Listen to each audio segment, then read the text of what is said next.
Hello guys, की हाल अहाँ सबके? केहन छी अहाँ सब? स्वागत है हमार फेसबुक एंड यूट्यूब चैनल पर। और हम सब निकल पड़ल छी गाँव के लेल। और हम छी रास्ता में। और देखियो हम सब कतय कतय जा रहल छी, कतय कतय रुकब। फिलहाल तो रुके के मन ये चंपानगर, तो चंपानगर आबि गेलहुँ ये। और एतय फल फ्रूट खरीद रहल छी घर के लेल। तो देख लियो चंपानगर के मंदिर छी दुर्गा माँ के। तो हम कहलहुँ पतिदेव के जे चलू कनेटा दर्शन कए लेल जाय माता के। तो हम सब चलि आयल छी दर्शन करे के लेल। और पतिदेव के कहलहुँ कनिटा अहाँ वीडियो बना लिअ, कनिटा वीडियो हमर शूट कए लिअ। तऽ कहलक ठीक छै, अहाँ जाओ दर्शन करू। तो बहुत ज़्यादा भीड़ रहे, बहुत ज़्यादा देख रहल छी, बहुत भीड़ है, काफ़ी भीड़ है। मतलब अभी शाम के टाइम है, जे कि 3:30 बज रहल है दोपहर के, फिर भी बहुत ज़्यादा भीड़ है।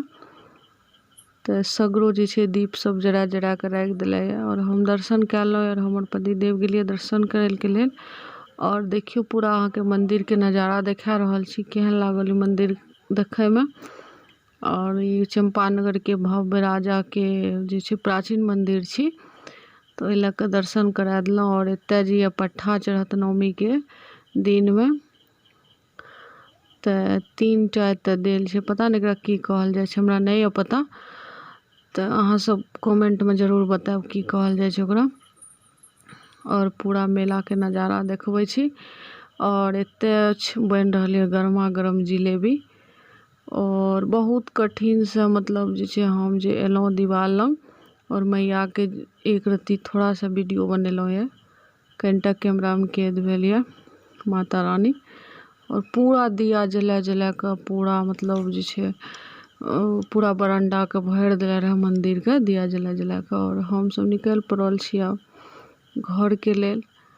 तो केहन लागल हमर वीडियो जरूर हमर कमेंट बॉक्स में कमेंट क्या कहब केहन लागल हमर वीडियो।